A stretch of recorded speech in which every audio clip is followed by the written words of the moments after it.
A strange man corners you on the street and threatens your mother's life, all because you caught the attention of New York's quietest crime boss. Lena thought the drama was behind her. But while walking home, a rival stepped out from between parked cars, warning her that if Adrian Voss didn't pay his debts, her mother in Baltimore was next. Lena didn't panic. She walked straight into Adrian's restaurant and told him every single word. Within hours, she was on a train to safety, and Adrian's heavily armed men were sitting in her mother's living room drinking coffee. Step into the midnight broadcast with me. Picture Lee in the dim light, her hands trembling so violently you would think she just fought a war. That is the physical proof of a soul fracturing, fueled by rapid shots of cheap liquor and pure agony. She taps out a furious message, praying the man who ruined her feels the sting. But the text that pings back is not from him. It comes from a totally unknown number, dragging her into a terrifying nightmare. Stick with me tonight, because you and I are going to wade through this tragedy together. Life teaches us a brutal truth in these dark hours. Betrayal never just breaks your heart, it infects your very bones. Take a breath and subscribe to the channel as we break down the anatomy of this deep, tragic heartbreak. Take a second to subscribe, turn on your notifications, and tell me where you are listening from tonight. Grab a warm coffee and let us set the scene. This nightmare begins with a sickening shift in the air. The fragrance drifting through their apartment is not the expensive cologne Marcus wears. It is heavy, violently sweet, and undeniably floral. The lingering perfume of another woman. Lena simply stands there, completely frozen in the bedroom doorway, clutching a warm take bag after an exhausting commute. She is trapped in the paralyzing hold of deep denial. Let this heavy life lesson sink into your soul. The most brutal, life-altering truths do not kick your door down with a loud scream. They creep into your safe spaces through absolute terrifying silence. That warm container in her trembling hands is filled with his favorite dinner. Watch her face as a crushing wave of reality hits. Her exhausted mind suddenly unearths every tiny lie and late-night excuse she had buried for months.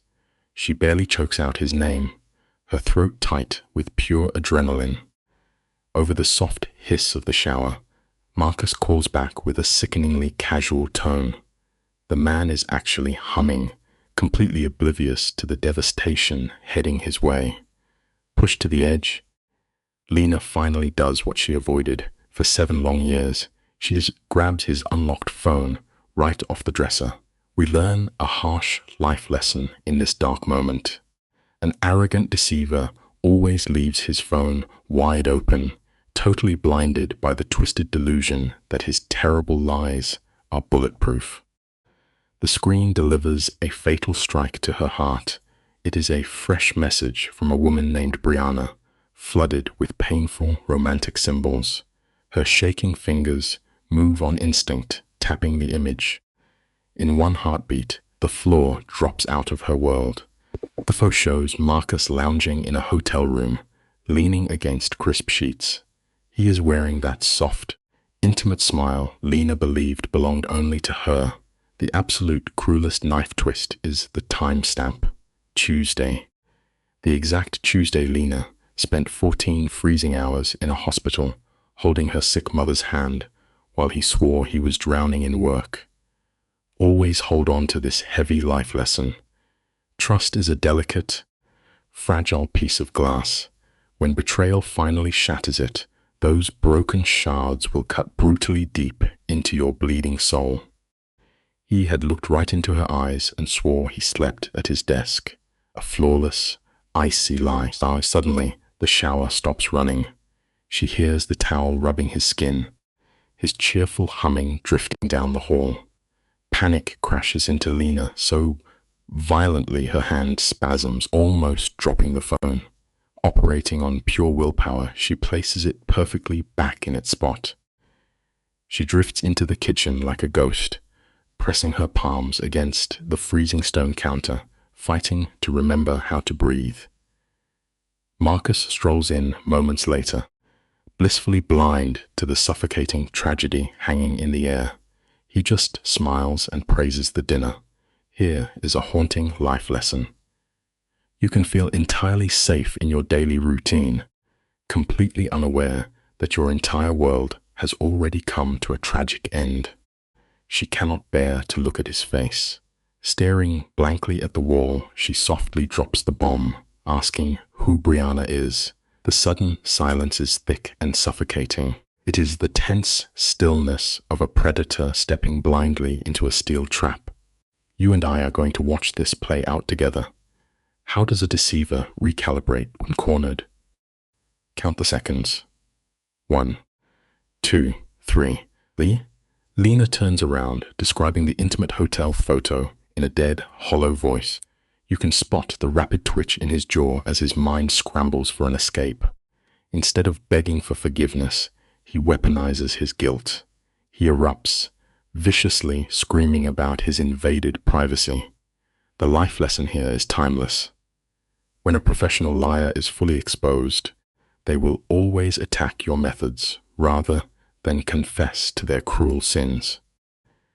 Her voice breaks down the middle, a tiny fracture of weakness that fills her with a burning self-disgust. The sickening irony spills from her lips. She paints the cruel contrast of her freezing hours beside her dying mother against his warm nights with a stranger. Marcus steps forward, hands raised, and actually dares to tell her to lower her voice. That pathetic command unlocks a feral primal rage Lena never knew she possessed. She unleashes everything, hurling the heavy weight of 7 loyal years directly at his shallow lies. And Marcus just falls back on the oldest cowardice in the book. He stares directly into her tearful eyes and calls her completely delusional. Please remember this vital life lesson. The ultimate weapon of a deceptive person is forcing the victim to doubt their own crystal clear reality. Let us recognize this shattering turning point together.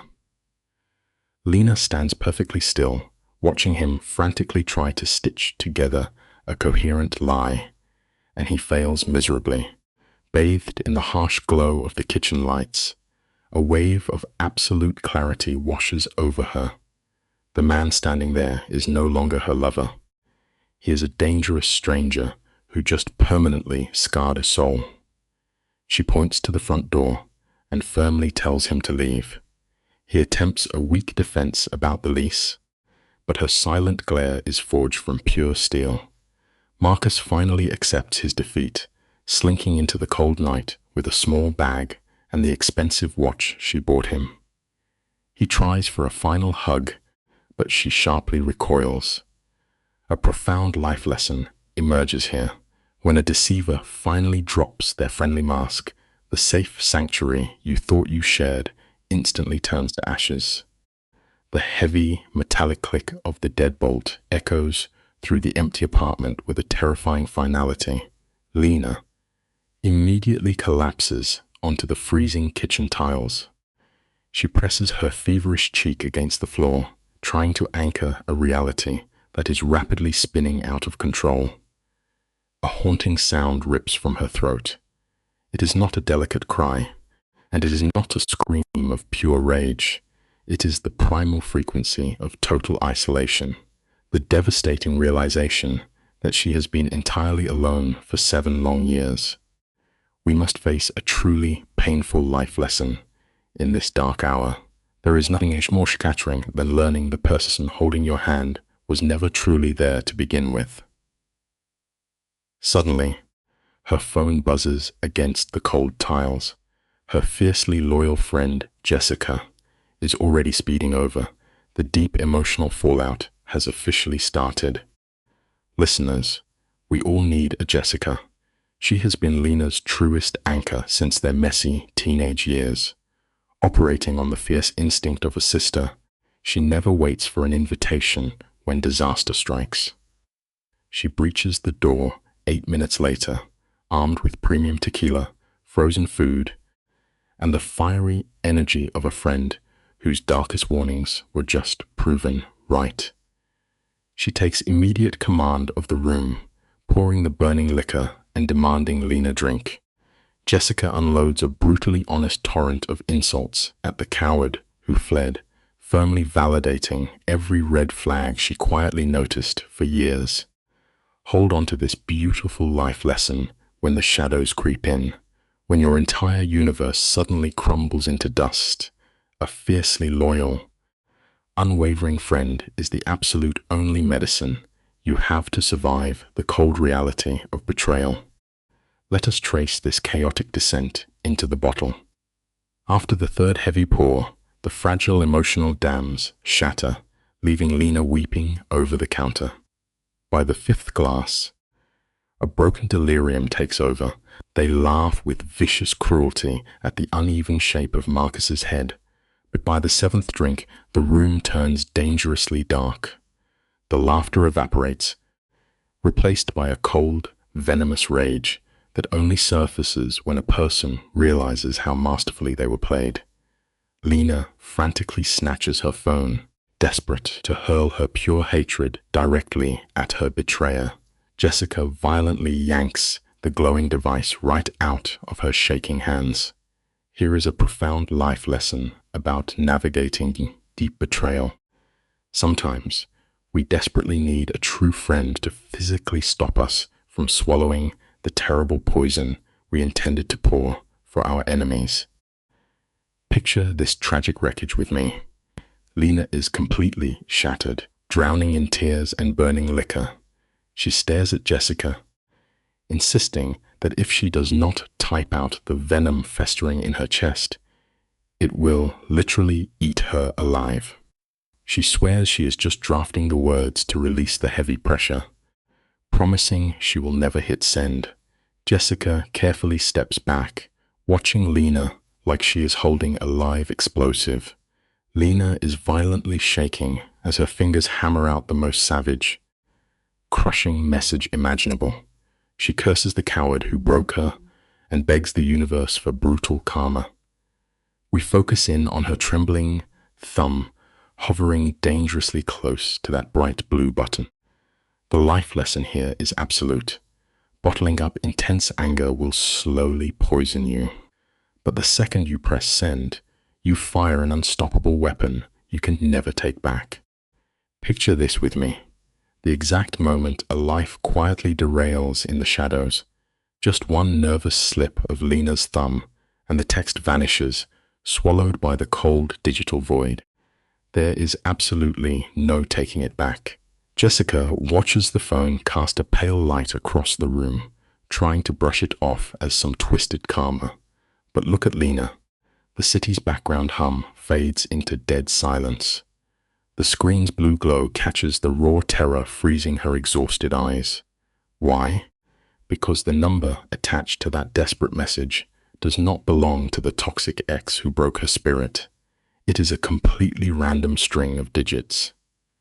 A total ghost. It brings us to a harsh, inescapable truth. One single careless mistake in the dark can easily kick open a dangerous door you never even knew existed. The screen shows 10 random digits staring back, and Lena's fragile reality simply snaps. Her voice cracks like dry wood as she confesses to Jessica that the furious text landed in a stranger's hands. Jessica rushes over, gripping Lena tightly to keep her from unraveling. She spins a soft lie, whispering that it is just someone asleep who will delete the message tomorrow.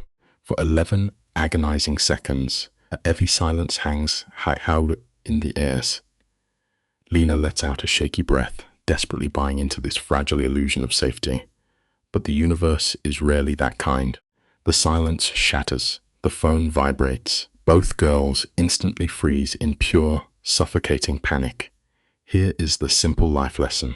Closing your tired eyes to a massive mistake never actually makes the nightmare disappear. Jessica covers the glowing phone, desperately begging Lena not to look. She is convinced it is her toxic ex firing back Another cruel manipulation. But you know how it feels when your heart is shattered. Lena simply cannot help herself. She opens the text, and the words are chilling. It reads, "You have a beautiful rhythm when you type angry." Almost musical. I assume this was not meant for me. Jessica panics, pleading with her to block this creeping shadow. But Lena is utterly drained from the wine and sheer emotional exhaustion. You can feel the icy dread freezing her veins. Defying all logic, her thumbs drift over the keyboard, typing a pathetic surrender. "I am so sorry. Here is a tragic life lesson. Sometimes, out of pure vulnerability, we willingly whisper to the exact darkness that aims to destroy us." Let us linger here, because this is where the unseen trap finally snaps shut. Lena sends her desperate excuse into the night, blaming the alcohol and swearing she meant to blast her ex. 3 agonizing seconds drag by. Then, the stalker drops a devastating blow. "I do not forget much, Lena." Seeing her own name glowing on that screen drains every drop of blood from her face. She completely stops breathing. Jessica shatters the suffocating silence, screaming, "How does this phantom know who you are?" She begs Lena to hit that red block button immediately. Every survival instinct is screaming at Lena to run, but the terrifying mystery is just too hypnotic for her broken soul. Her trembling thumb drifts away from safety, stepping deep into the abyss. The brutal life lesson here: your own unchecked curiosity will often become your absolute worst enemy. The pull is too strong. She cannot resist, though her shaking fingers type it out. "How do you know my name?" The reply slices through the dark room like a blade. This stranger paints a clear picture from 3 weeks ago, outside a diner on 52nd Street. The text replays a deeply painful memory. Lena was weeping after a terrible fight, bumping into a man and calling herself a mess. The screen quotes his exact words back to her. "Do not apologize. Messy nights are sometimes the honest ones." As Lena reads this, the apartment goes dead quiet. The buried trauma hits her like a train. She remembers the smell of gin, the public humiliation from Marcus, the desperate need to escape. Listen closely, because this life lesson is vital. The painful emotional wounds you refuse to heal from will always make you a prime target for the predators waiting in the shadows. That buried memory snaps into terrifying focus. She can practically feel the rough fabric of his coat against her skin again. She remembers a calm voice offering a sliver of kindness right before her toxic ex violently grabbed her arm. Lena looks up at Jessica, pale as a ghost, and drops the sickening bombshell. She actually met this phantom. Jessica is losing her mind, demanding to know how a random sidewalk bump ends with a stolen phone number. Before they can process the horror, the screen lights up again. "Breathe, Lena. I am not going to hurt you." This twisted stalker can literally see her hyperventilating in real time. The phone slips from her trembling fingers and hits the floor with a heavy thud. Pay attention to this hard life lesson. You will never find genuine safety by blindly trusting the hidden motives of an unknown, self-appointed savior. Jessica shifts into full protector mode, dropping to the floor and swearing she will shut this freak show down. But the stalker is one step ahead, spamming the screen with insane intel. The text reports that Marcus is at a garage on 41st Street, getting blackout drunk with the exact girl who destroyed their relationship. The message predicts his toxic apology tour, warning Lena he will arrive in exactly 40 minutes and ordering her to lock the deadbolt. This phantom, knowing his precise moves, completely paralyzes the room. Jessica drops her tough act, whispering in absolute horror, "What did you just invite inside?" Lena's exhausted brain spins with terrifying clarity. Take notes on this life lesson. When you drop your personal boundaries because you are desperate and hurting, you usually end up inviting much worse monsters straight into your home. You and I need to unpack this nightmare together. How could a complete stranger know the grimy details of her toxic ex's habits? Lena is shaking uncontrollably, but she grabs the phone and types one desperate question. Who are you? 50 silent seconds tick by like an eternity, stretching her anxiety to the breaking point. Finally, the stalker's chilling reply drops. He admits he has been quietly watching her suffer from the shadows for 3 entire weeks. He orders her to lock the doors, acting like he is the only soul who truly understands her agony. The screen goes black at exactly 11:47 p.m. 37 minutes later, a heavy fist starts violently pounding on her apartment door. Memorize this brutal life lesson. The people who show up claiming they want to save you are usually just looking for a way to own you completely. The man trying to bust down that door is exactly who you think it is. Marcus is hammering on the frame like an entitled maniac. You can hear his slurred voice using old manipulative nicknames. Trying to pry his way back into her life, Jessica leaps into action, dragging a paralyzed Lena away from the entryway.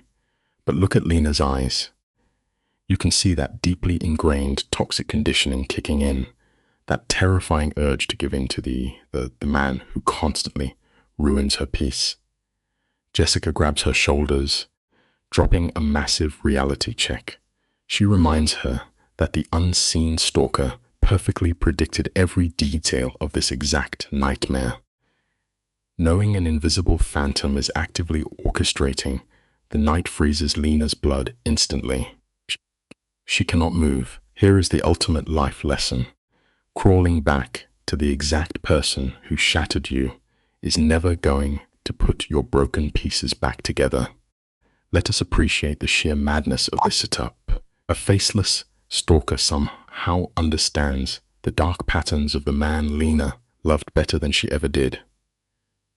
Out in the hall, Marcus launches into a pathetic lie, screaming through the wood that he can see her bedroom light on. Lena shrinks back against the wall in panic, but Jessica is locked in and shuts that manipulative garbage down instantly. She reminds Lena that her window faces a solid, blind brick alley. It is just another cheap, calculated lie designed to break her boundaries. Jessica signals for dead quiet, praying this raging loser will exhaust himself. But a denied narcissist is a dangerous thing. Marcus's voice violently shifts into an aggressive roar, hurling fake apologies while demanding entry. The life lesson here is crucial. Highly toxic people do not actually want your genuine love. They only care about forcing your absolute submission. The violent pounding against the door is tearing Lena's fragile sanity into shreds. Jessica drags her to the floor, holding her tight to block out the terrifying noise. You can see the brutal mental war raging inside Lena's exhausted head. She cannot connect this rabid beast kicking her door with the charming guy who used to share dinners with her family.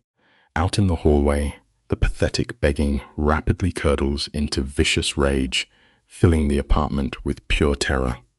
Choking on her tears, Lena finally snaps back to reality and whispers that they need to call the cops. The exact second she says it, almost like the shadows are listening, the dropped phone loudly vibrates. Jessica furiously begs her not to look. Lena looks anyway. The life lesson here is huge. True maturity means accepting people for the terrible actions they show you today, not the comfortable illusion they faked in the past. Look closely at this glowing screen with me, because everything changes right here. The text drops a horrifying threat. It reads, "Do not call the cops. A cleaner is already there, and the trash will be taken out in under 4 minutes. Stay away from the door. The terrifying gravity of those cold words totally wrecks Lena. Her legs give out, dropping her heavily against the baseboards. She stammers this terrifying truth to Jessica, whose face twists into a mask of pure dread. This is not just some weird digital troll. This is an executioner stepping right into their fragile world. Jessica lunges the carpet, desperately trying to snatch the phone, screaming about the grim reality of the news to break the trance.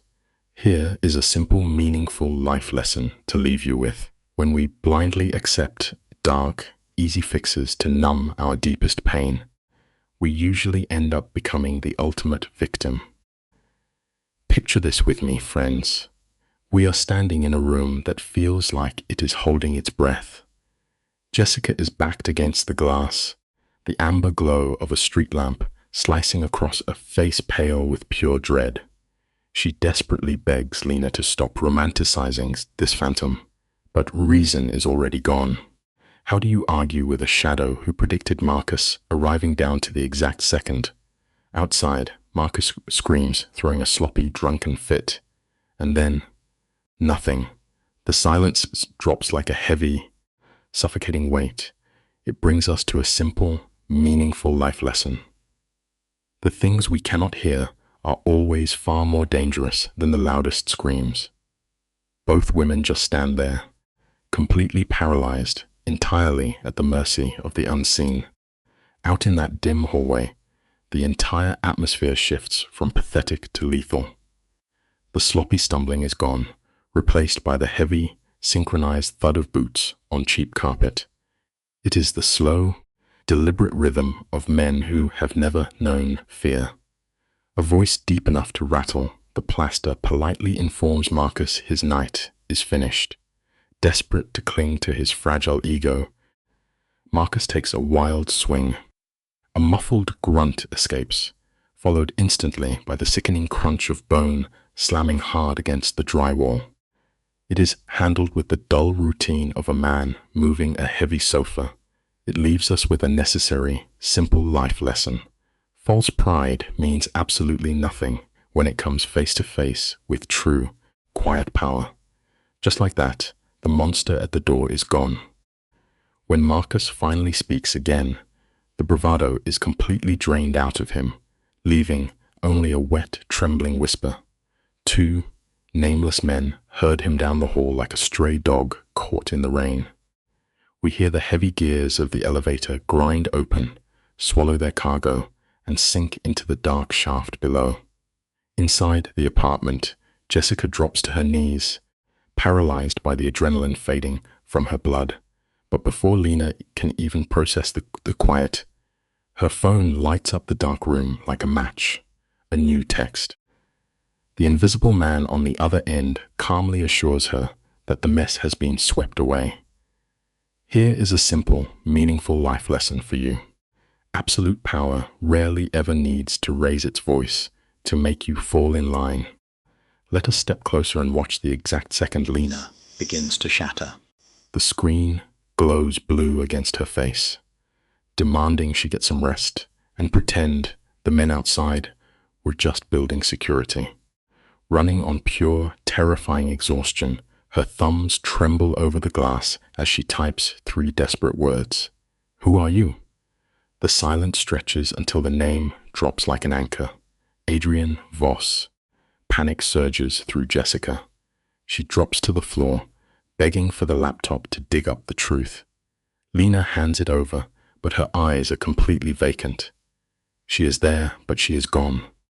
It shows us a simple, meaningful life lesson about our fragile hearts.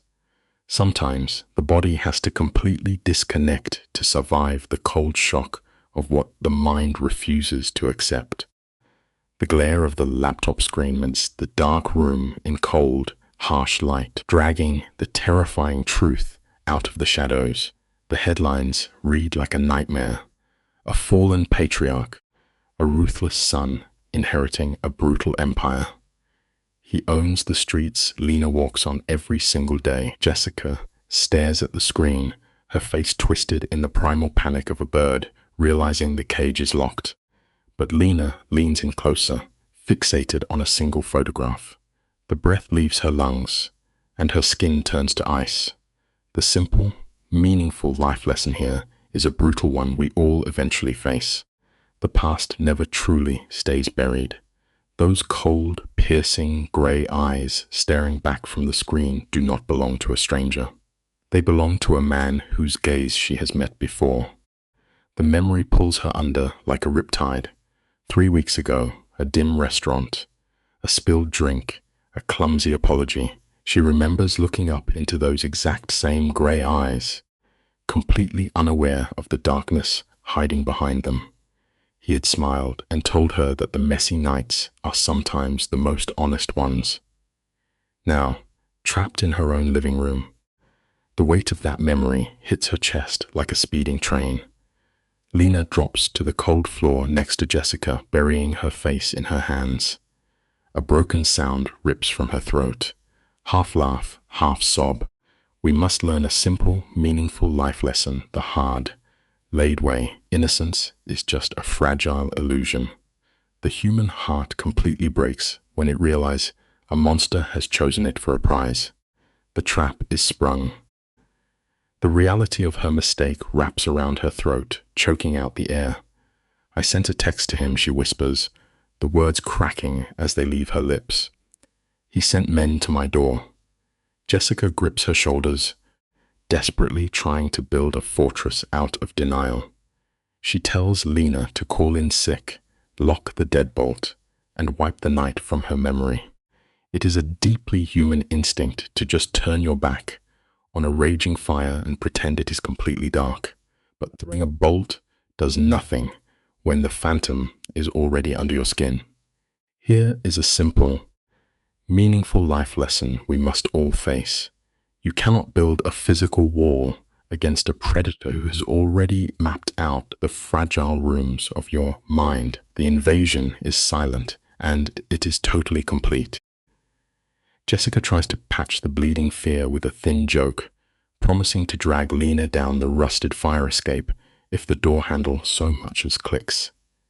It pulls a faint, exhausted laugh from Lena, a tiny release of pressure. But the midnight hours are cruel, my friends. Once Jessica leaves her to the dark, the real psychological torment takes root. Lena lies completely frozen in bed. The phone rests on the mattress like an unexploded bomb. Every single sound in the building morphs into a threat. A pipe groans. A car tire hisses on wet asphalt. She tries to separate the normal from the deadly. Here is a simple, meaningful life lesson we all learn. Fear is a terribly lonely room, and true captivity begins the moment you stop trusting your own ears. At 3:14 in the morning, the digital thread pulls taut. Her phone vibrates against the sheets. 2 minutes later, it hums again. Are you awake, Lena? Her exhausted mind cannot find the brakes, and her thumbs betray her with a single word. Yes, his next move is absolute psychological warfare. He does not brag about the violence outside her door. He wraps his cold grip in the velvet of false comfort. Are you all right? He asks. I do not know what I am right now, she confesses to the empty room. Then comes the freezing twist of the blade. You searched my name. We often forget a simple, meaningful life lesson about control. The darkest cages are never made of steel, but of the terrifying realization that someone sees your every move. He paints his madness as a gentle necessity, calmly typing that the horrific whispers about his family are mostly true, promising to explain it all to her soon. It is a stunning display of emotional manipulation, delivered in soft blue light. And right here is where the tragedy catches its grim rhythm. Despite every alarm bell screaming in her blood, a broken piece of her soul feels a strange magnetic pull toward the dark. For the first time, she feels truly seen. This highlights a simple, meaningful life lesson about our fatal flaws. Sometimes, being chosen by a literal monster feels so much warmer than being completely ignored by the world. She hates her own hands, but she types the question anyway. Why are you doing this? The hook sinks deep. His reply unravels a heavy, suffocating web of pure obsession, dressed up as romantic fate. He casually types out the truth. He sat in the shadows 3 weeks ago, watching her pour grace over a man who did not deserve a drop of it. He saw her softness, and he marked her as his target. He admits to turning over her entire life, digging up her address, her job, her past. He claims he wanted to stay in the dark, but her late-night text forced his hand. The arrogance is dizzying. It teaches us a simple, meaningful life lesson about the lies we tell ourselves. Blaming the stars for the blood on our own hands. A dangerous man never believes he is doing harm. He genuinely believes he is just answering a beautiful, dark calling he cannot ignore. You and I are going to look at this absolute wreckage together. Right now, Lena stares at the glass, typing that his behavior is completely unhinged. Adrian brushes it off, without missing a beat, twisting his stalking into simply paying close attention. When she admits she is terrified, he swears she is safe to close her eyes. Why should I trust a criminal? She asks. His answer is a dark masterpiece. He tells her his word means nothing to the rest of the city, but to her, it means absolutely everything. He just cut the rope connecting her to the rest of the world. The screen goes black. It is a cold reality check, offering a simple, meaningful life lesson. The absolute deepest, most unbreakable cages are always the ones we lock from the inside. Welcome back, listeners, to the midnight hour. Let us set the scene. Morning light spilling over a ruined life. Lena is exhausted, finally catching a few hours of broken sleep. Over in the background, her friend Jessica is brewing coffee at 10:47, totally unaware of the storm outside. But forget her. We need to look at Lena's phone. 11 missed calls from a desperate ex. And then, the true horror. One single text from Adrian Voss, the syndicate boss himself. He left her favorite black coffee, exactly 1 sugar, right at her door. His men just walked past the doorman like ghosts. This is psychological terror wrapped in a gentle favor, a chilling lesson for anyone listening right now. When a dangerous person proves that your walls mean absolutely nothing to them, believe them the very first time. The air in that apartment is heavy. The kind of thick tension that sits right on your chest. Imagine the sheer disbelief washing over Lena when she begs her friend to check the hallway. Jessica steps back inside, holding a steaming cup from that expensive corner cafe, holding it away from her body like it might explode. The predator has breached the sanctuary. We push in close on Lena. Her hands are visibly shaking as she opens a crisp, expensive card. Flawless handwriting. Call in sick and rest, it says, signed with single letter A. Do not mistake this for romance, my friends. This is absolute ownership. He is directing the play on a stage he built. And here is your midnight reminder. True danger rarely kicks the door down. It usually knocks gently, wearing the mask of a quiet, thoughtful favor. Stick with me here, because this is where the shadows get incredibly long and deep.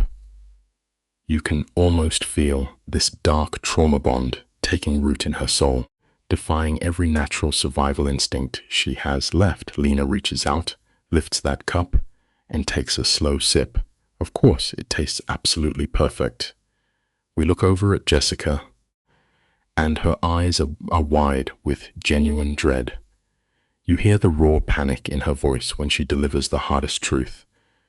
She tells Lena that Adrian is not just a river you can dip your toes into. He is a violent rip current.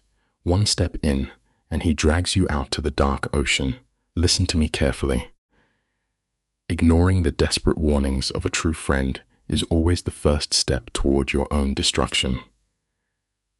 The second that coffee touched her lips, the steel trap snapped entirely shut. This is the moment everything fractures. Jessica lays out a desperate survival guide.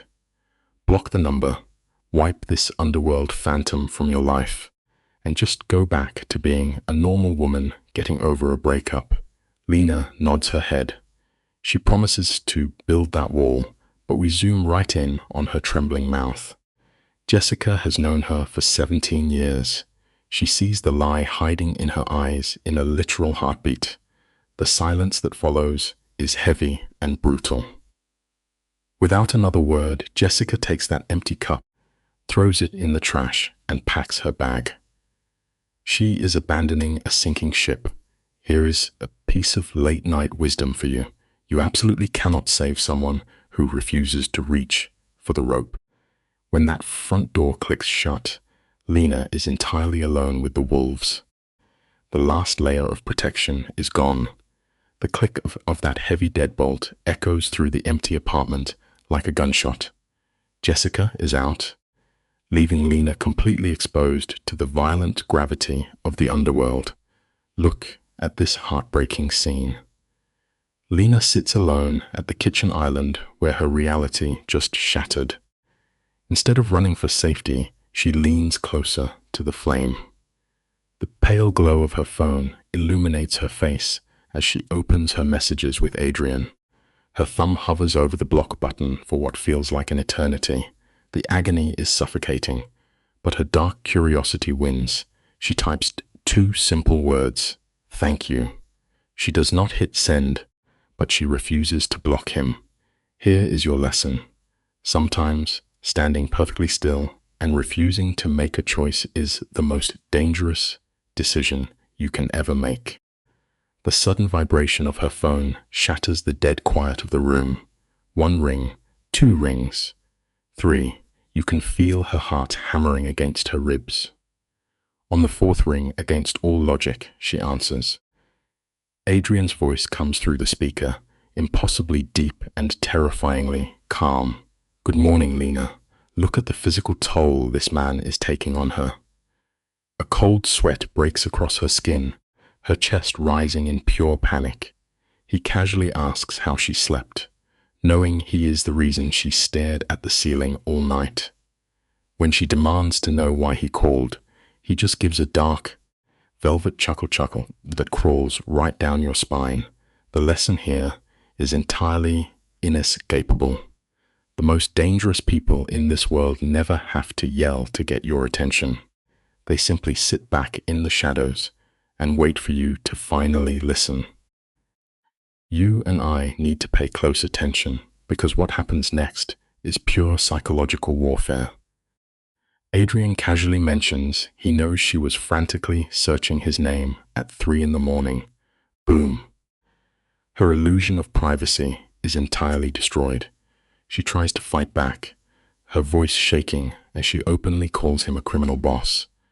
But he smoothly sidesteps the accusation, acting like a quietly misunderstood businessman carrying a rough reputation. Look at heavy shadows under Lena's eyes.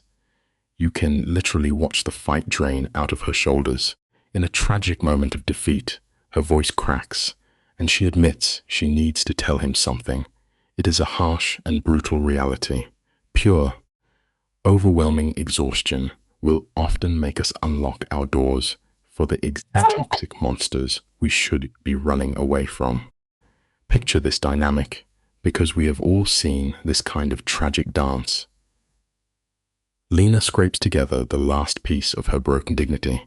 She announces she is blocking his number, offering a weak thank you for scaring off her toxic ex. She is trying to end the story right here, but this apex predator refuses to lose the script. His voice drops into a hypnotic, dark hum that scrambles her senses. He issues one chilling instruction: look out the kitchen window. She cries out, begging him to stop playing these twisted games, but her body ignores her mind. It is a frightening display of total powerlessness. Pulled by invisible strings, she walks slowly toward the glass. Here is a grim truth for your midnight thoughts. True control never requires physical chains, not when pure fear is doing the walking for you. We follow her slowly to the cold glass. The terrifying reality of her new life is waiting right outside. A black sedan is idling like a shark on her quiet street. Through the phone, Adrian casually explains that his men intercepted her ex 20 minutes ago. It is a chilling display of toxic territorial dominance. He verbally shreds Marcus, calling him a pathetic, drunk loser.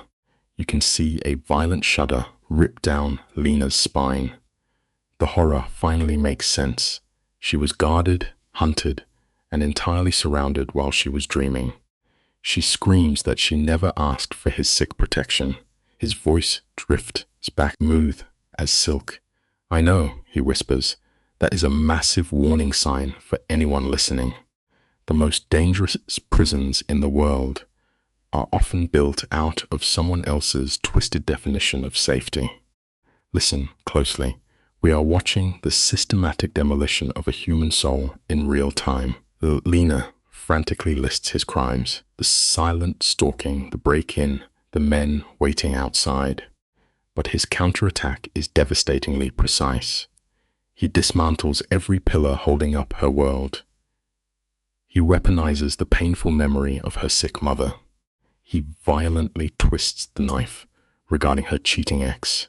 He even drags Jessica into the mud, reminding Lena that her best friend just walked out. The shadows seem to swallow her whole as he replaces her entire life with his toxic devotion. He confesses his dark obsession began the very second he saw her face. Lena is left gasping for air. It is a terrifying truth. Master manipulators do not just break your world. They violently isolate you until they are the absolute only world you have left to turn to. You and I need to process this next move because it is absolute villain manipulation. Adrian offers her a hollow illusion of free will. He tells her to go ahead and block his number, softly promising his men will guard her street regardless.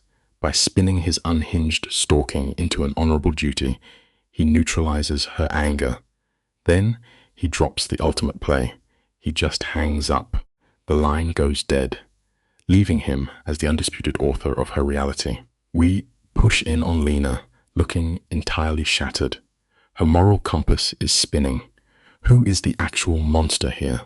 The ex who lied to her, or the underworld king who just claimed her?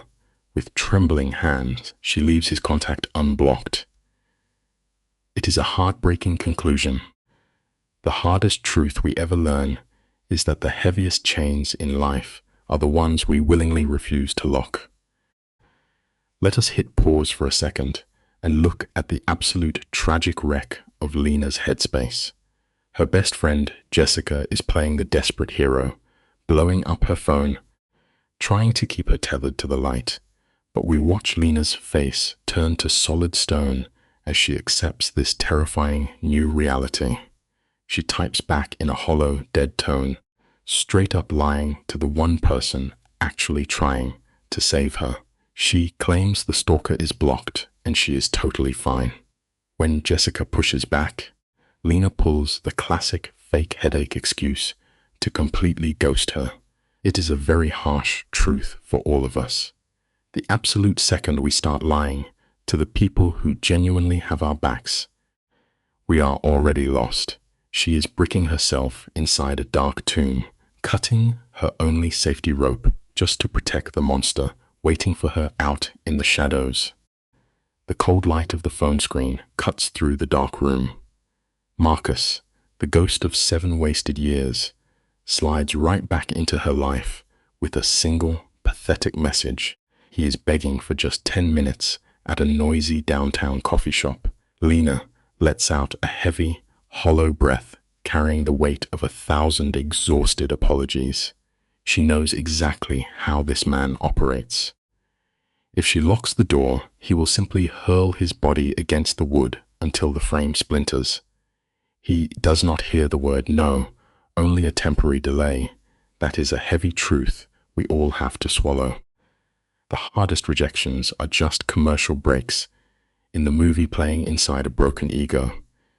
If you give a selfish heart an inch of silence, they will fill it with a suffocating pressure until your spirit finally breaks.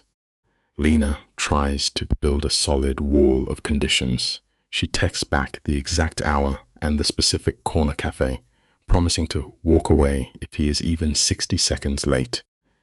Marcus fires back a flood of desperate affection that feels exactly like standing in freezing rain. Stick with me here, because you and I have watched this exact tragedy unfold before.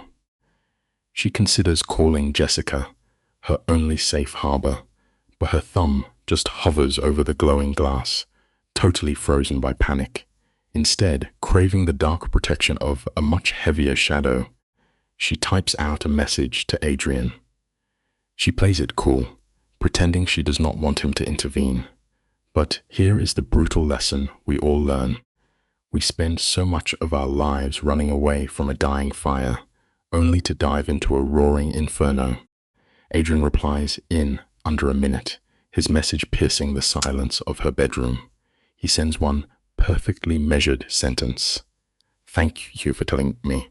No demands for her time, no wild threats or chaotic jealousy. It is a terrifying proof of her deep trauma that these 5 simple words stop her hands from trembling.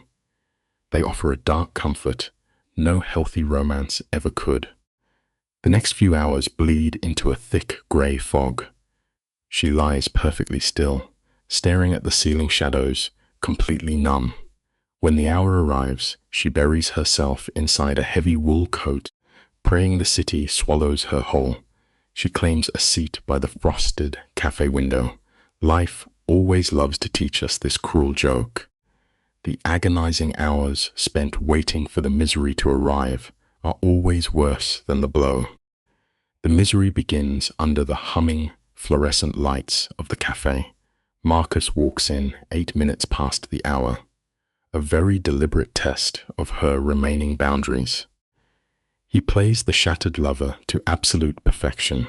His hair clings to his forehead, his eyes carry a heavy red rim, and his shoulders slump like a defeated soldier. He reaches his hand across the table, desperate to pull a spark from their dead history. Lena recoils instantly, her spine locking straight against the hard chair. Right on schedule, the heavy, practiced tears begin to fall. For 7 long years, this routine would have forced her into his arms. Not tonight. It is a strange lesson of the human heart. Sometimes, it takes a terrifying new darkness to make you bulletproof against the pathetic ghosts of your past. Lena watches his shoulders shake with theatrical sobs, feeling nothing at all. His crying is just background noise now, like watching a tragic film about a stranger. Starved of her sympathy, Marcus panics. He turns nasty, attacking the woman he cheated with, using his own artificial loneliness as a weapon. Lena just stares through him, her eyes completely empty. She quietly reminds him that while he was busy in another bed, she was sitting in a hospital room praying her mother would survive the night. He begs, tossing out cheap promises of change, but her heart is locked shut. Here is a simple truth we all must face. True healing is looking back and realizing the person who burned your bridge is the exact same one sitting on the ground, crying over the scattered ashes. Listen closely to how the mask finally slips. Marcus buries his face in his trembling hands, weeping about how deep his love runs. Lena does not flinch. She drops her voice to a steady whisper and tells him he has absolutely no idea what love actually means. The moment those words land, his entire demeanor shifts. The pathetic whimpering dies in his throat, replaced instantly by a cold, frantic paranoia. He leans in hard, demanding to know the name of the new man in her life. Lena blinks, caught entirely off guard by the hostility. He starts muttering about 2 massive men he saw outside her apartment building the night before. This is a bitter reality we ignore at our own peril. The desperate need to control another human being usually hides behind the fragile mask of a broken heart. Who is he? That poisoned question hangs heavy in the smell of roasted coffee. Every alarm bell in her mind starts ringing, her pulse hammering against her ribs. Even as her face remains an absolute stone wall, she softly tells him she's alone. He immediately spits out that she is lying. Lena leans forward, her voice turning completely dead. She tells him that even if she found a new lover 5 minutes after he walked out, he lost the right to ask about it on Tuesday. This is a quiet fact of life we all learn eventually. Poking at a fragile man's pride is like begging some for a thunderstorm. The weeping victim disappears right before her eyes. His jaw clenches tight, twisting his mouth into the familiar, terrifying sneer. "Do not play games with me," he whispers, the threat hanging thick. He is drowning in the fear of looking like a fool, terrified that his girl traded him in for a heavy hitter from the city. Lena meets his angry stare and tells him they are completely finished. Dropping the final lock on their history, she grabs her dark coat, ready to walk out and never look back. That is the exact second his temper breaks loose. His hand snaps out like a trap, locking his fingers around her fragile wrist. He does not want to break the bone, just remind her who holds the physical power. The noisy cafe fades into total silence. Looking down at his white knuckles, she goes entirely numb. We spend years sharing a bed with strangers we never truly knew. "Sit down right now," Marcus barks, his tone pure poison. She barely manages to breathe as she begs him to let her go. "You and I have unfortunately seen this dark part of human nature before." A woman nearby stares into her cup. An older man lowers his paper to watch the show. The room is frozen in polite cowardice. It is a harsh truth. When a predator corners you in public, the world usually turns to stone and leaves you to fight alone.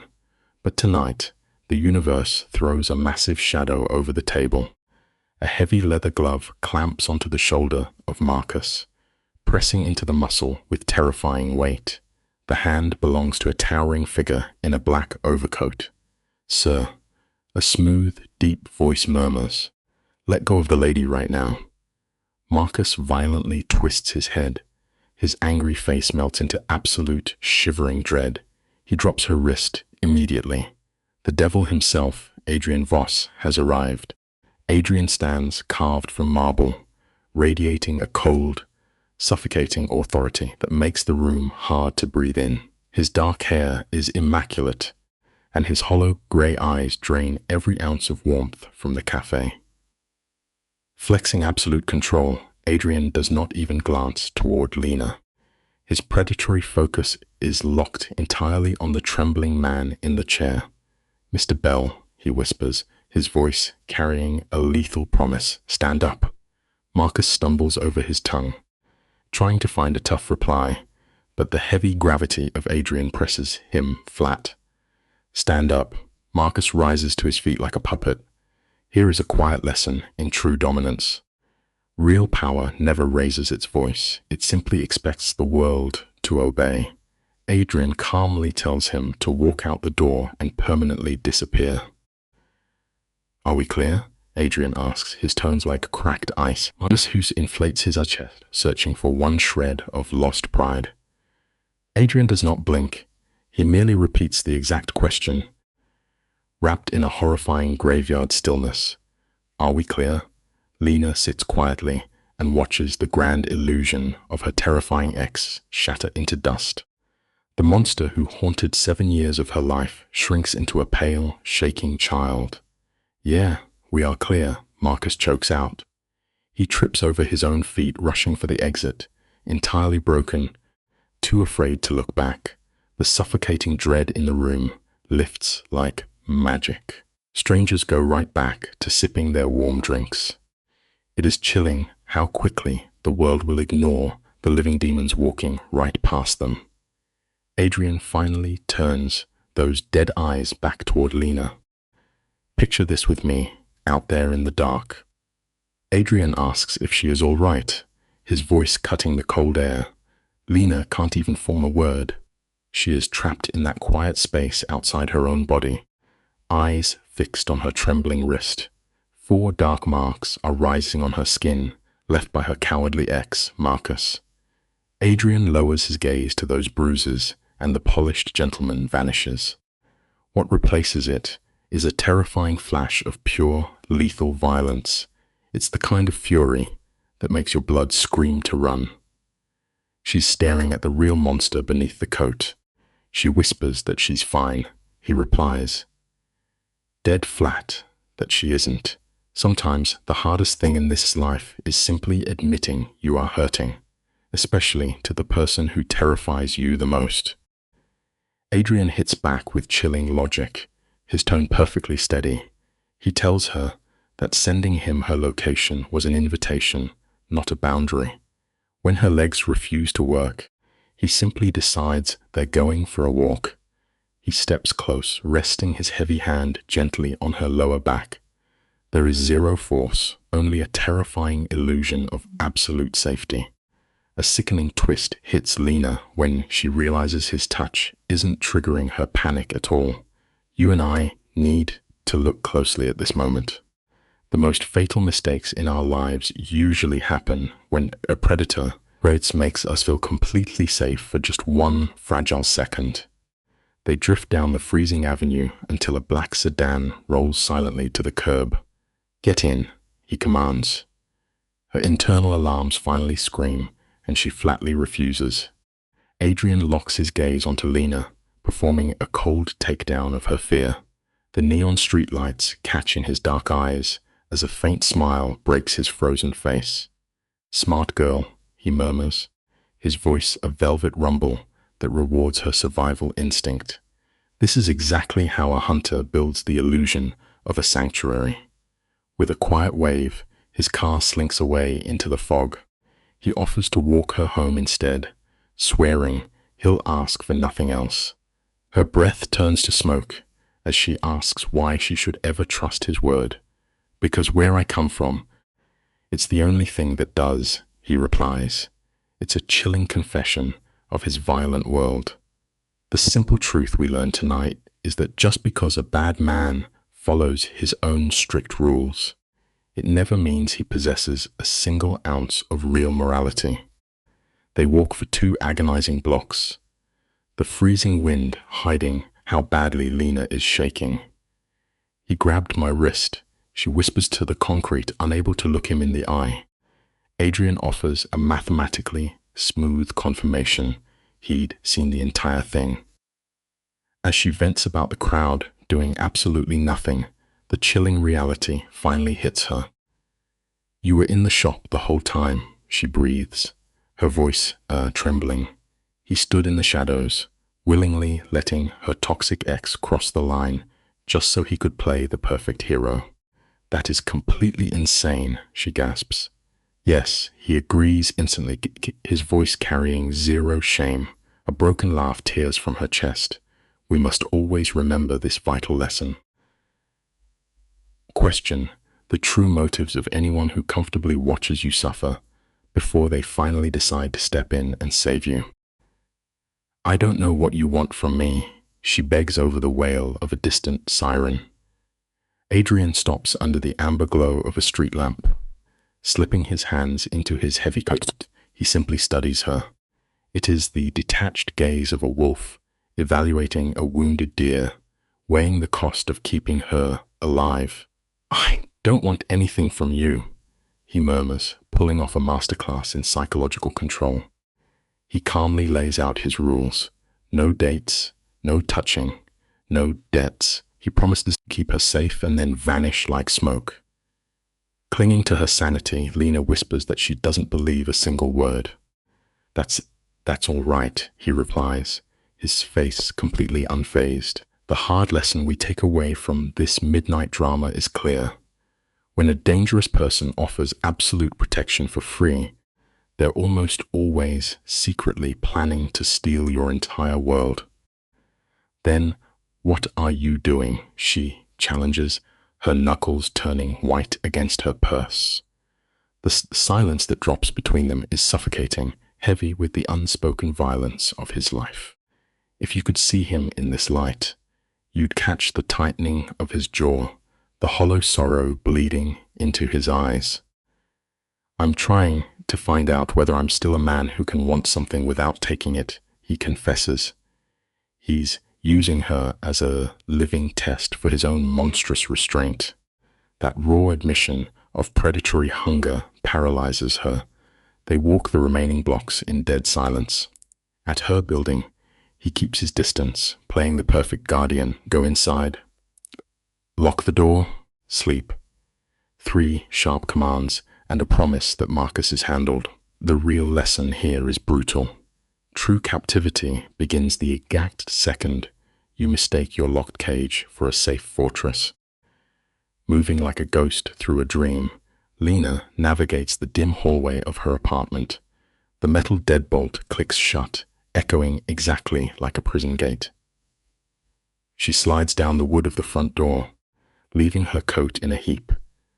Pressing cold palms to her burning eyes, she tries to remember the normal girl she was just 2 days ago.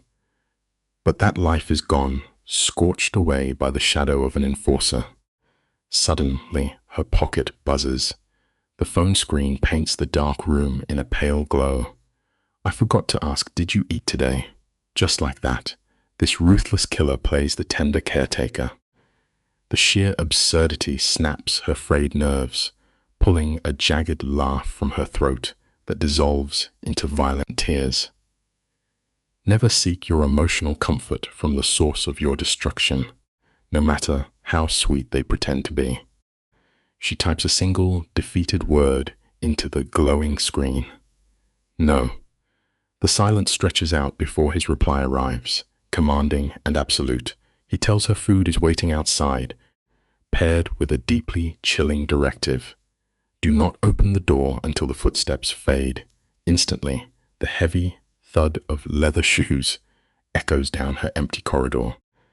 The steps stop mere inches from her spine, separated only by a thin piece of wood.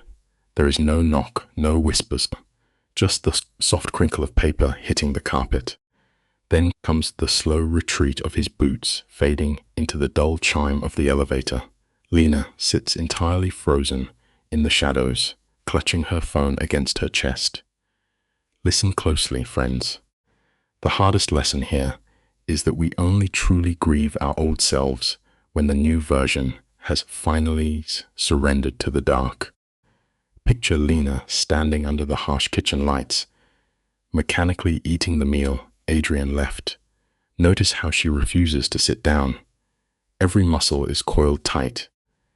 Mirroring the quiet chaos inside her head, the food is absolutely perfect. Fresh bread, rich meats, meticulously assembled.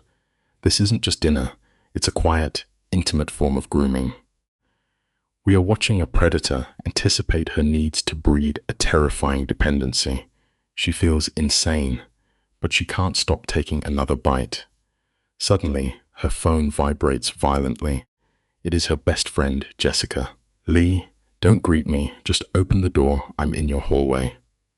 Lena gasps, nearly choking on the bread. The painful lesson here is that the dark, romantic illusions we build in our heads will always violently crash into the cold, unforgiving light of reality. Lena wipes her mouth like a child caught stealing, a rush of guilt washing over her as she yanks the door open. Jessica is standing in the hallway, gripping groceries. Her sharp eyes bypass Lena entirely, locking onto that crumpled brown paper on the counter. Jessica's face transforms into a cold mask of hard judgment. It is the fierce glare of a loyal friend who refuses to be played. "Let me explain," Lena begs, her voice shaking, setting her bags down with the heavy thud of a judge dropping a gavel. Jessica crosses her arms, building a wall between them. "You told me you blocked him," she states, slicing right through Lena's web of lies. "I know," Lena chokes out, her fragile defenses completely shattering. I lied to you. The tragic lesson in this moment is how quickly we will betray our truest friends just to keep our new monsters close. I lied, and I'm sorry, Lena whispers into the heavy air. Jessica pinches the bridge of her nose, fighting her anxiety before demanding every detail. Pacing the floorboards, Lena spills the agonizing timeline, the sudden text, the claustrophobic coffee shop, Marcus exploding into a rage, and Adrian stepping out of the shadows like some dark god. Halfway through the story, Jessica's knees give out. She sinks into a chair, burying her face in trembling hands as the horrific reality clicks into place.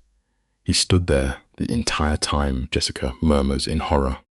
He watched your ex escalate the abuse before he stepped in. Lena freezes. She was so blinded by the rescue that she completely missed the calculated setup. Hear this truth loud and clear. A savior who waits for your absolute panic before stepping in is really just another abuser in disguise. Let us look closely at the shadows gathering here, where Jessica finally drops the hammer. She is completely exhausted, stripping away the twisted romantic fantasy Lena has built. With a heavy, tragic sigh, she lays bare the agonizing truth. Any decent man would have shut Marcus down instantly, but Adrian orchestrated the nightmare, letting the aggression spike so he could glide in as her flawless savior. It was a cold, calculated performance. Lena goes pale, the horrifying realization of his manipulation freezing her blood. "Sit down," Jessica demands, her voice trembling as she pleads with her friend to stop lying. The simple life lesson here is brutally unforgiving. Those perfectly timed rescues we so desperately crave are often just massive, darkened traps hiding in plain sight. Jessica stares through the dim light, dropping the heaviest question of the night. Do you actually even like him? Lena throws up her hands, stammering a messy excuse about her recent breakup. But Jessica refuses to let her off the hook, searching the wreckage of her friend's heart for a toxic trauma bond. Lena catches her breath, trembling fingers, revealing the depth of her confusion. "I honestly do not know," she whispers, eyes filled with profound shame. She confesses to a dark, undeniable pull, admitting that his terrifying calmness somehow silences the screaming chaos of her broken world. She weeps, fully aware she is marching into his snare. The simple life lesson we all must remember is this: total silence and stillness do not always equal safety. Sometimes it is merely the chilling patience of a predator waiting to strike. Lena crosses her arms tightly, desperately trying to shield her shattered pride. "I am not a fool," she insists, her voice trembling. But Jessica fires back with zero hesitation. Cutting through the delusion, she tells Lena the agonizing truth. She is just a heartbroken soul being hunted by a dangerously smart man. Sudden grief turns anyone into the perfect prey. Lena lets out a miserable, broken laugh, desperately clinging to the dark poetry of his promises. She claims Adrian said his word holds weight, that he merely wants to see if he can desire something without completely destroying it. Jessica stares at her, physically sickened by the audacity of this villainous script. It is the most lethal conditioning she has ever witnessed. The simple life lesson here is vital.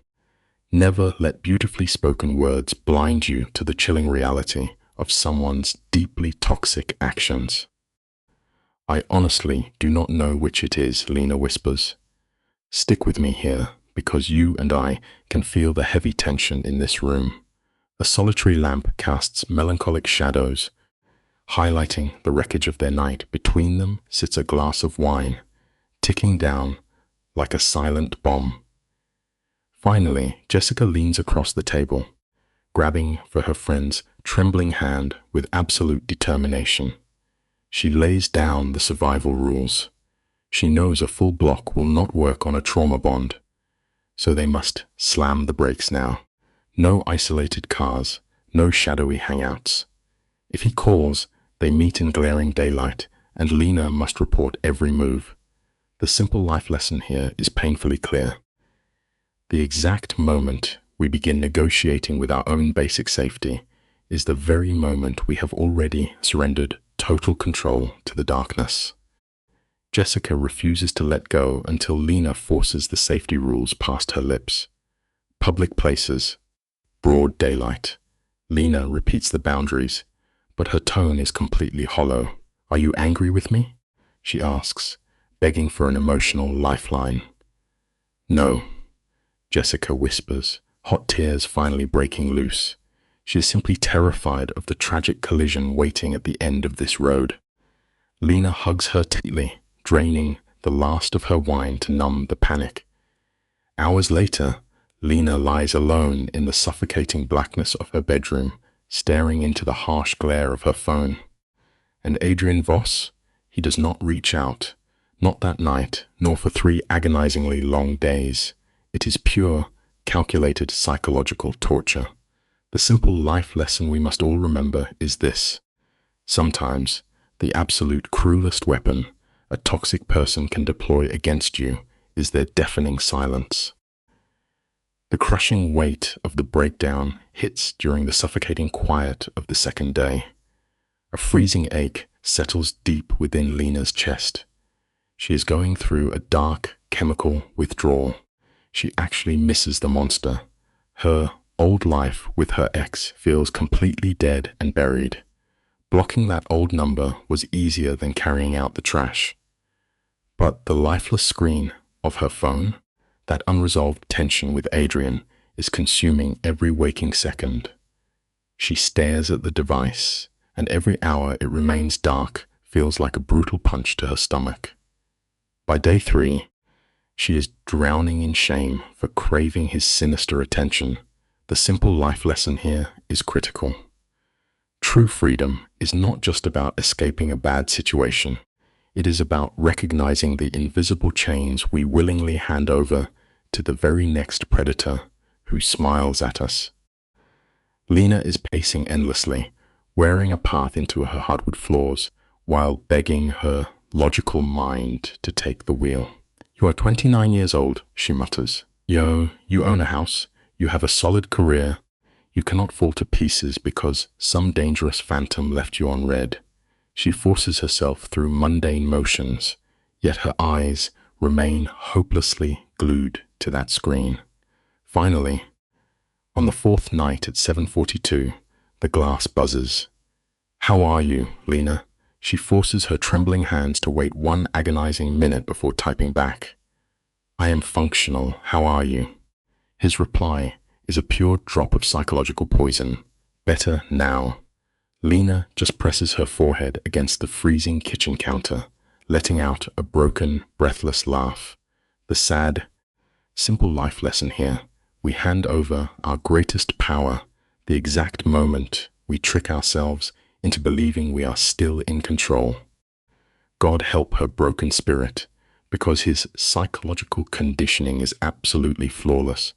Herved, her fingers move on their own, typing a message asking to grab coffee. His silence stretches out for agonizing minutes, pulling an invisible wire tight around her neck. "Lena," he texts back, "is that a wise course of action?" It is breathtakingly cruel, forcing her to consciously beg for her own tragic downfall. "You are asking me," she replies, her heart hammering wildly, "because if you ask me, I am forced to lie. Yes. Tomorrow at 4. I am bringing my hostile friend." Adrian replies that this is mathematically fair, totally unfazed. The date is locked in, and the steel jaws of the trap are wide open. The simple life lesson is a massive tragedy. Our fatal mistakes are rarely accidents. They are choices we make with our eyes wide open, walking willingly right into the dark. Lena stands motionless before her mirror, watching her reflection painfully split into 2 different people. One side is the fragile ghost of who she was 5 days ago, playing it safe with a cowardly ex. The other is this strange, reckless new version, speeding blindly toward devastating chaos. Staring into her own tired eyes, she does not know which version is more terrifying. At exactly 4 o'clock, she and Jessica push through the glass doors of the cafe. Adrian is waiting, swallowed up by the thick shadows of a corner booth, dark coat, pitch black coffee. As they approach, he stands. Jessica immediately steps in front of Lena, aggressively bracing her body as if about to take a literal punch. The simple life lesson here is haunting. The monsters we run toward are often just clear reflections of the dangerous chaos we secretly crave deep inside our own souls. Miss Nguyen, Adrian murmurs, holding out a hand in a display of sickeningly fake respect. Jessica ignores the gesture. Sit down, she orders, her voice slicing the air like pure ice. Listen closely here, because you and I can feel the temperature plummet. I am going to interrogate you, she warns. I will be hostile. Adrian offers a slow, chilling smile. What do you want with her? She demands. I am ensuring her stability, he replies, because she intrigues me. You do not know her, Jessica snaps. You just ran a pathetic web search.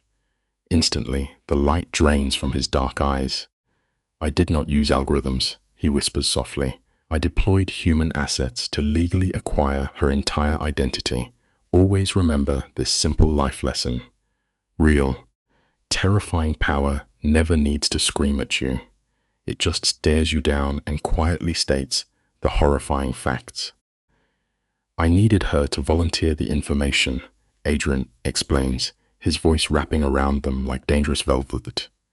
Jessica leans over the table, refusing to back down. Do you know about my prison record? She challenges. No, he replies without a single blink. It is a flawless, utterly chilling evasion. How do you make your money? She presses. I manage logistics for my family, he answers calmly. Name 5 things you ship, she demands. Adrian offers us a slow, calculated smile that never reaches his cold eyes. I must decline, he murmurs. That proves my theory. Jessica shoots back. Then Adrian leans dangerously close to deliver the ultimate hook. I have never allowed a woman to be harmed anywhere near me. The simple life lesson here is deeply terrifying. Predators do not show up holding a weapon. They arrive offering absolute protection from the very world they are about to burn to the ground. Let us hit pause for a heavy second. You and I really need to break down the sheer manipulation of Adrian Voss, because this man is putting on an absolute masterclass in toxic control. Look at his opening play here. He looks Jessica dead in the eyes and drops an ultra-smooth line about never taking what is not freely offered. It is a deeply calculated lie wrapped in the warm disguise of consent, and when she bravely tries to call his bluff, the man does not even flinch. He simply leans in, drops his voice to a dark, raspy wisp and swears on his empty word. It is a flawless, hypnotic performance of a misunderstood anti-hero. The simple life lesson here is written in bright red flags. The most dangerous predators in the world will never show up growling at your door. They will just smile, act like perfect gentlemen, and quietly hand you a fatal promise. Listen closely to the absolute ice in this man's voice. He sits there in the dim light, calculating human trust like he is trading stocks, casually admitting that breaking a promise simply costs him too much capital.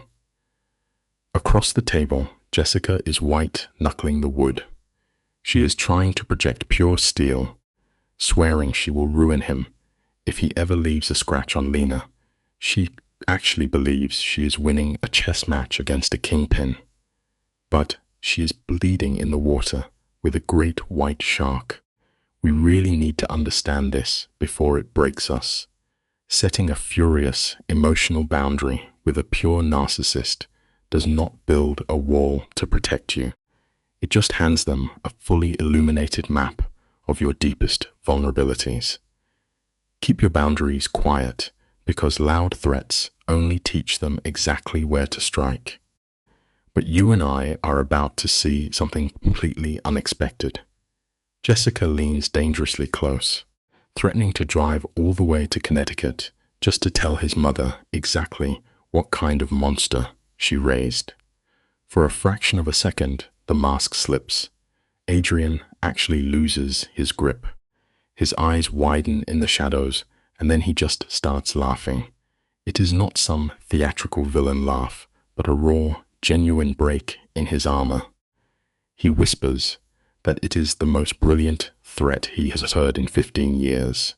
Confessing his mother still thinks he flips real estate. It brings us to a strangely comforting truth. No matter how deep into the darkness a person falls, they still carry that heavy core of shame. We all want to hide our true shadows from the people who first held us in their arms. The heavy cafe door swings shut, leaving a ringing silence in its wake. Jessica is gone, and now Lena is completely isolated at the table with an absolute apex predator. She nervously stammers out an apology for her friend losing her temper.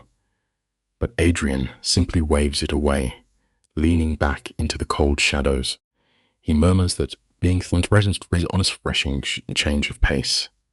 It is a terrifyingly smooth display of power, making him appear completely untouchable. Lena lets out a shaky, relieved laugh, but look closely at his face. He is not smiling back. He is sitting perfectly still, analyzing the pitch of her voice, studying exactly how she breathes when she is scared. Please remember this. A good man looks at you to build a bridge. A predator studies you solely to find the exact stress points needed to collapse your heart. This is the exact moment the isolation phase begins. Adrian casually checks his watch and mentions he is leaving town for 5 days on unnamed business. He is instantly cutting off the supply of his attention. When Lena asks if he is going into danger, he punishes her with total, suffocating silence. He just slides a crisp, unmarked white card across the wood. 10 numbers. He tells her to call it only if the absolute worst happens. He just planted a ticking time bomb in her chest. She is going to spend the next week suffocating on pure anxiety, wondering if he is dead or alive. It is a brutal reality we see too often. When someone intentionally makes you panic over their survival, it is a calculated setup. They want your emotional battery completely drained, so you have no strength left to walk away. He locks the cage with one final, devastating whisper. After completely destroying her peace of mind, he promises to take her to a quiet dinner when he returns. He murmurs that needing nothing from her is very different from wanting her. It sounds like beautiful poetry, but it is pure poison. Lena watches his dark coat disappear into the city fog, entirely ignoring her own phone buzzing on the table. She does not even answer Jessica, the only person who actually tried to save her. She just stares at that terrifying white card. Stick with me here, because this is where the tragedy takes root. The absolute saddest part of human nature is how quickly we will abandon our truly loyal friends, just to chase the feverish high of making a dangerous person finally look our way. Picture the absolute torture of this waiting game. 5 agonizing days of dead silence. The shadows in her apartment feel heavier, the blank white card on the counter radiating pure, concentrated dread. Then, exactly at 6:14 in the morning, the silence shatters. Her phone starts ringing with an unlisted number. We all know that horrible sinking feeling in the chest when your bones tell you it is tragedy before you even swipe to answer. A rough, exhausted voice on the other end simply states that things went bad, just like Mr. Voss promised they might. Her free fall into his violent world begins the second she listens. It is a bitter pill to swallow, But sitting alone in the dark, waiting for a disaster, will break your spirit long before the actual storm ever reaches your front door. Find your own peace first. You have to watch the exact moment her innocent life shatters. The cold voice on the line confirms that Adrian is bleeding out but still breathing. The handler does not give her time to think. He barks out a cruel deadline, giving her exactly 11 minutes to get dressed, grab her phone, and speak to absolutely no one. Secrecy is the dirty soil where this kind of toxic loyalty grows. Lena sits frozen on her mattress, staring at the front door. She knows deep down that crossing that threshold means walking into a violent, unpredictable nightmare. This brings us to a very heavy truth. The minute we willingly trade our own quiet safety just to pull a broken person out of their own self-made wreckage, we are signing a contract to live in the dark with them for the rest of our lives. She is moving through her apartment like a ghost, following these insane demands without a single second of rational thought. She leaves her warm, safe reality behind, pushing down the screaming instinct to just call the police or beg her friends for help. Down on the freezing street, a man with dead eyes opens the heavy door of a black sedan. As she pulls herself inside, the door slams shut with the suffocating metallic thud of military-grade armor. Lena stares blankly through the blacked-out glass, her voice caught in her throat. She has completely surrendered her agency to the chaos. She is locking herself inside his cage. It is a painful reality check, but the absolute hardest prisons to escape in this life are the ones we willingly hold open and calmly walk into all by ourselves. Trapped inside this rolling iron tomb, the tension finally breaks her. She demands to know the truth. The driver stays quiet for a beat, then delivers the crushing blow. A deal ended in a gunfight, and Adrian took bullets deep in his chest. He bluntly states that hospitals are not an option. Then, he deploys the ultimate emotional hook. He tells her Adrian has been whispering her name ever since he opened his eyes. You can actually see her savior complex ignite in the dark. You and I have probably seen this exact illusion before. Believing that a terrifying, untouchable man desperately needs your healing touch gives you a false rush of power. It completely blinds you to the terrifying reality that you are entirely at his mercy, trapped behind locked doors. Her panic is rising so fast she can barely draw a breath. She presses her hands to her knees, desperately trying to practice the slow breathing techniques her mother taught her. But logic cannot stop a crashing wave of pure survival instinct. As the armored car rolls into a hidden underground garage, the driver turns around with a chilling command. He tells her Adrian is badly mangled and orders her to swallow any visible look of horror when she sees the blood. Take a moment to sit with how deeply twisted that is. She is being forced to shut down her own natural human empathy just to protect the fragile ego of a violent criminal. This is a blinding red flag. When you have to bury your own genuine fear just to comfort the person who dragged you into the nightmare, you are losing your soul. This concrete bunker is suffocating, thick with the smell of copper and adrenaline. Armed men and a trembling back alley doctor are moving in chaotic circles. They treat Lena like she is completely invisible, just another shadow in the room. No one asks for her name, because in their brutal world, she is already marked as Adrian's newest possession. They push her into a makeshift surgical room. Adrian is lying there, skin pale as chalk, his bandages soaked in a terrifying crimson. He looks like a ghost clinging to the earth. Everything about this nightmare is designed to shatter her remaining boundaries. It is a deeply uncomfortable truth about dark romance. A master manipulator will gladly use his own bleeding wounds as a hook, ensuring a gentle heart never walks away from his side.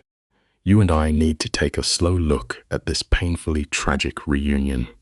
The guard steps back into the shadows, and Adrian locks his heavy, pitch-black eyes onto hers. The final trap springs shut. He whispers that she never should have come here. It is a masterpiece of manipulation, perfectly designed to make Lena fight to stay. She crumbles, sinking onto the edge of the mattress and pressing his freezing hands to her face. Adrian forces a smirk, brushing off literal bullet holes as if they are nothing, while Lena is sobbing, begging him to stop pretending. She truly believes her love can heal his violence. We must learn from her tragic mistake.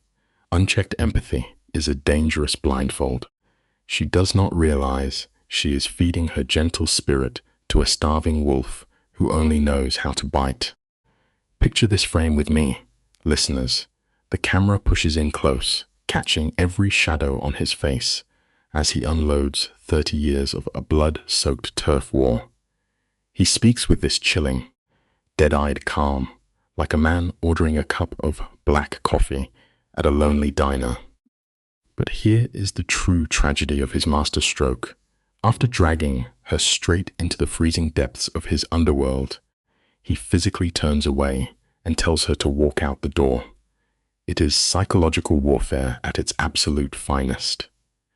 By violently pushing her toward the exit, he ensures she will tear her own hands apart trying to stay. There is a harsh truth we all learn eventually. The most dangerous predators in this world do not bother building a cage for you.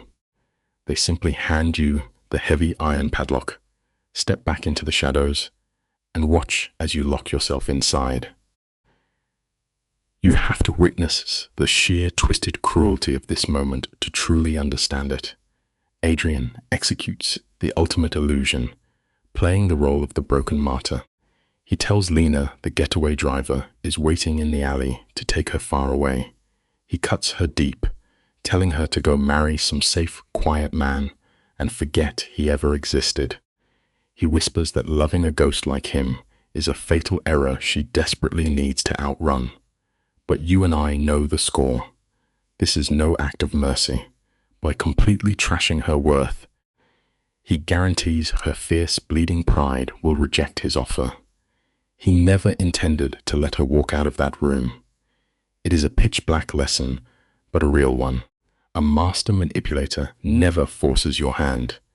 They just warp the narrative until throwing your entire life away feels like your own beautiful, tragic choice. He drops his voice into that heavy, regretful register, confessing that his little experiment has completely failed.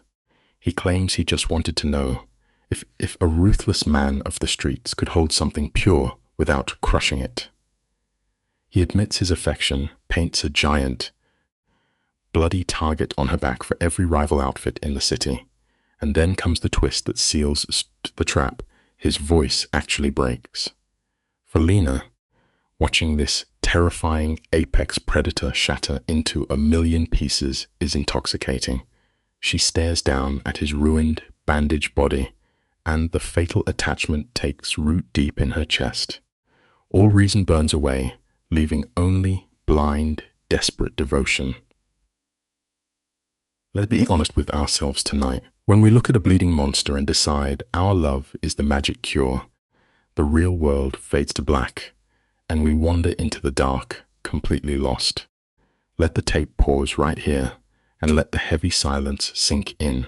The camera drifts slowly around Lena as she quietly seals her own fate, radiating this chilling, unnatural calm. On the bed, Adrian lets his eyes slide shut, playing the role of a defeated king to absolute perfection.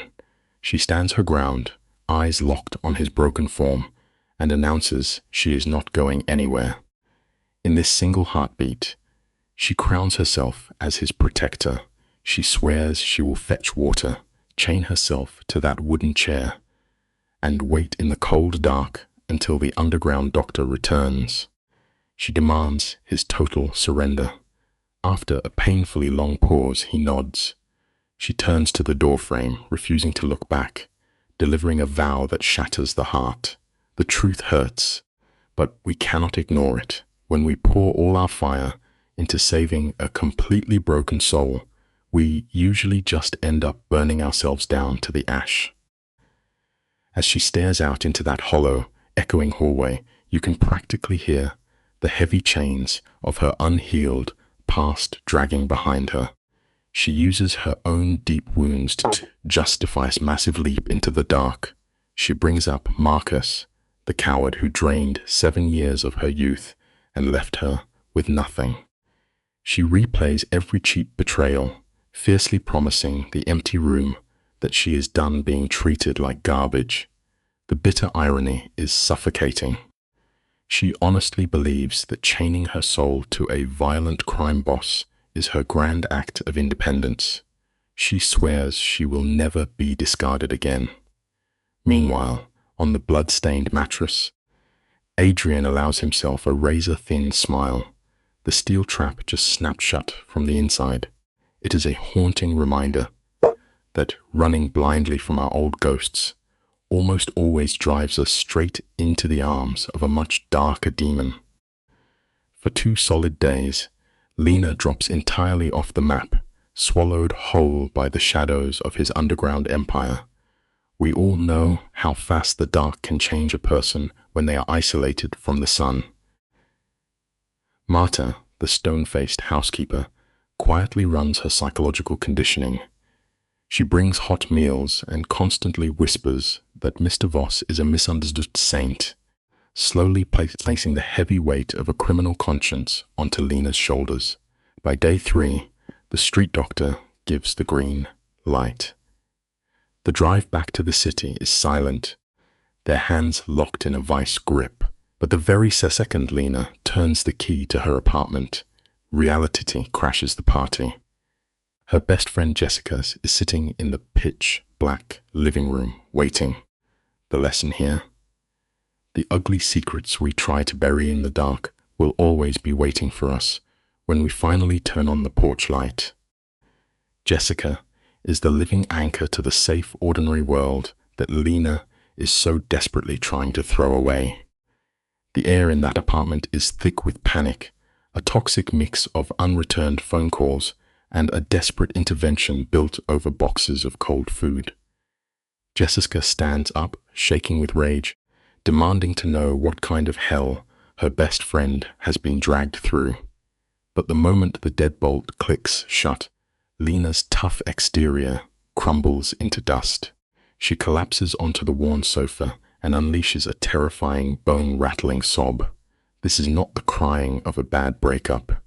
This is the raw, violent sound of a human mind fracturing under the weight of manipulation. Seeing her friend completely break, Jessica swallows her anger and wraps her in a desperate hug. True loyalty is a heavy burden. Sometimes it means holding someone tight, even while they pull you under the black water with them. Sit with me in this tiny, claustrophobic kitchen for a second. The silence is absolutely suffocating as Lena finally pours out the dark truth of her new reality. A normal friend would be screaming or dialing the police, but Jessica just goes numb. Her hands operate on pure autopilot, aggressively scraping dried food straight into the trash. The harsh metal screech of the fork against porcelain is the only sound in the room. When the plate is clean, Jessica leans against the counter, the light totally gone from her eyes. She realizes she cannot stop this speeding train. The crying girl from a few weeks ago has been erased, replaced by a hardened ghost tied to the mob. It is the hardest truth about love. You can stay awake all night keeping watch, but you cannot save a soul that refuses to leave the burning house. Jessica finally lays down her terms, trying to disguise her absolute terror as a fierce friendship ultimatum. You can hear the tremor in her throat when she threatens to call Lena's mother if she ever vanishes into the shadows.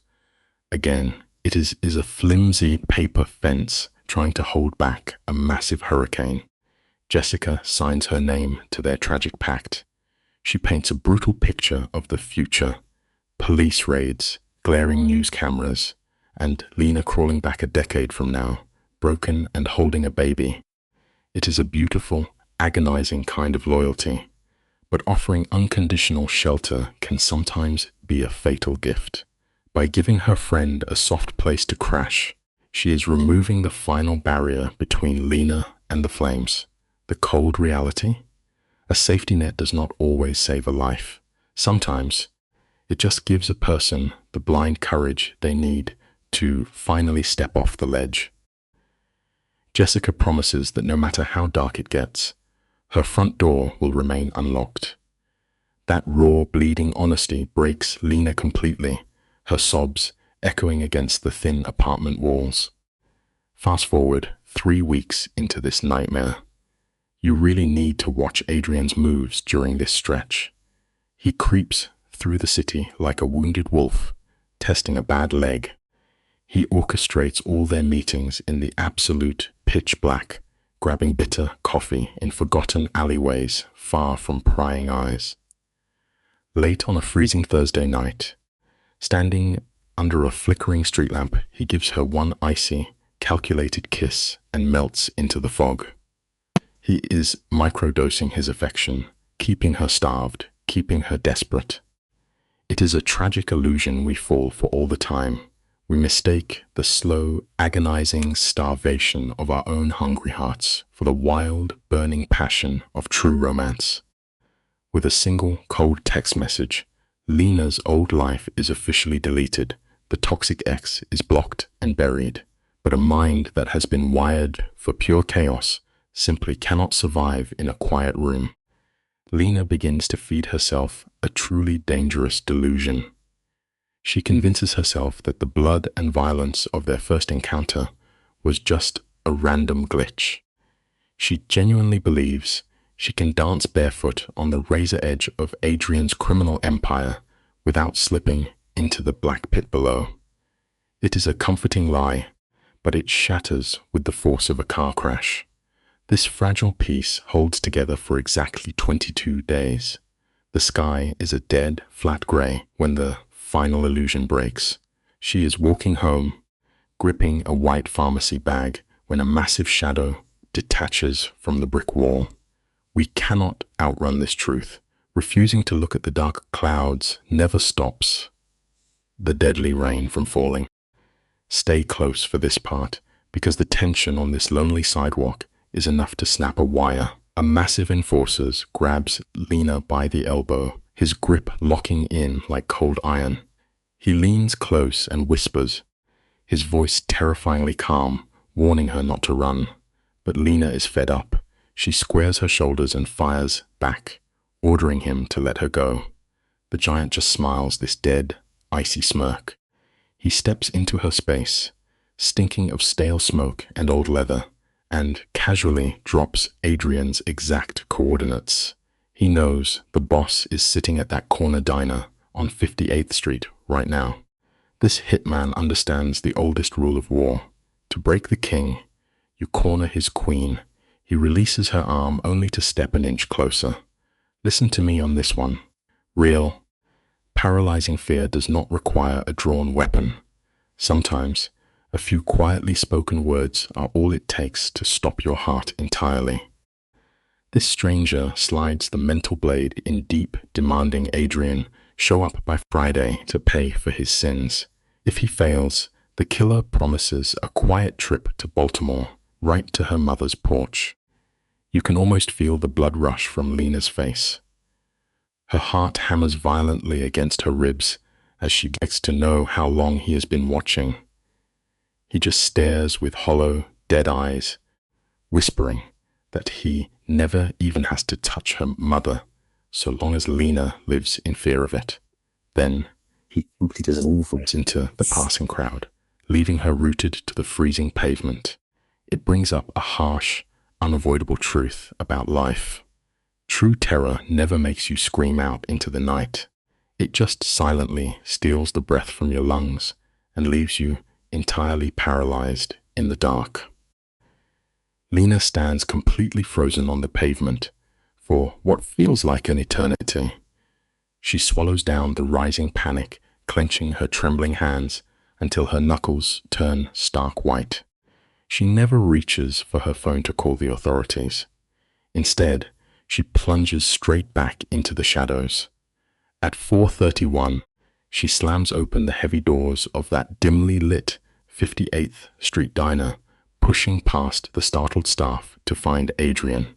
The crime boss is deep in conversation, but the moment he sees the raw horror on her face, he abandons his men. We often make this exact same tragic mistake in our own lives. We run willingly into a burning building, foolishly clinging to the delusion that our fragile love can somehow extinguish a raging, destructive wildfire.